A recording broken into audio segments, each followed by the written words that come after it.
ആൾ മരിച്ചു കണ്ടാലേ പട്ടയം കിട്ടുള്ളൂ. നമ്മൾ അതിനും റെഡിയാണ്. മറ്റുള്ളവരെങ്കിലും രക്ഷപ്പെടുമല്ലോ അല്ലേ? ഒന്ന് പോയാലും മറ്റുള്ളവരെങ്കിലും രക്ഷപ്പെടുമല്ലോ. അതിനും ഞങ്ങൾ റെഡിയാണ്. വിജയലക്ഷ്മിക്ക് ആകെയുള്ള 3 സെന്റ് ഭൂമിയിൽ കരമടയ്ക്കാൻ കഴിയുന്നില്ല. മകളുടെ പഠനത്തിന് ലോണ് പോലും ലഭിക്കുന്നില്ല. വട്ടിയൂർക്കാവ് വില്ലേജിലെ അഞ്ചാമട പുലരിനഗർ പ്രദേശങ്ങളിലെ താമസക്കാരാണ് ദുരിതമനുഭവിക്കുന്നത്.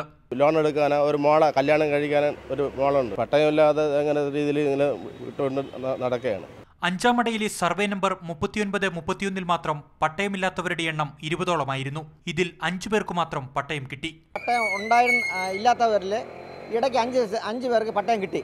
ഇതെങ്ങനെ കിട്ടി? ബാക്കി എല്ലാവർക്കും പട്ടയം കിട്ടുന്നില്ല. ഇവർക്ക് 5 പേർക്ക് അന്വേഷിച്ചാൽ അത് വ്യക്തമാവും. സമീപത്തെ കുളത്തിന്റെ പടിഞ്ഞാറും വടക്കുമുള്ള പുറമ്പോക്ക് ഭൂമിക്കടക്കം പട്ടയം നൽകിയതായും നാട്ടുകാർ ആരോപിക്കുന്നു.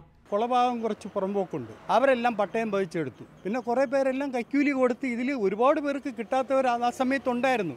ഞങ്ങൾക്ക് കിട്ടിയിട്ടില്ല എന്ന് പറഞ്ഞവരല്ല ഇപ്പോൾ പറയുന്നു ഞങ്ങൾക്ക് പട്ടയമുണ്ട്. പുലരിനഗറിലെ സർവേ നമ്പർ 30-19 തുടങ്ങി 25 വരെയുള്ള കുടുംബങ്ങൾക്കും ഇതേ ദുരിതമാണ്. റീസർവേ കഴിഞ്ഞില്ല, ഇനി ഉടനെ കിട്ടും.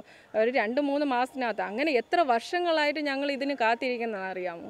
സർവേ നമ്പർ ഉൾപ്പെടുന്ന തണ്ടപ്പേര് പോക്കുവരവ് ചെയ്തു കൊടുക്കാൻ നീക്കിമുതലില്ലാത്തതാണ് പ്രശ്നമെന്ന് വില്ലേജ് അധികാരികൾ പറയുന്നു. വില്ലേജിലെ 160 ബ്ലോക്കുകളിൽ റീസർവേ നടപടികൾ പൂർത്തിയായ 60 ബ്ലോക്കുകളുടെ രേഖകൾ വില്ലേജിന് കൈമാറിയാൽ ഈ സാധാരണക്കാരുടെ ദുരിതം അവസാനിക്കും. Jojo Joseph, Mathrubhumi news, Thiruvananthapuram.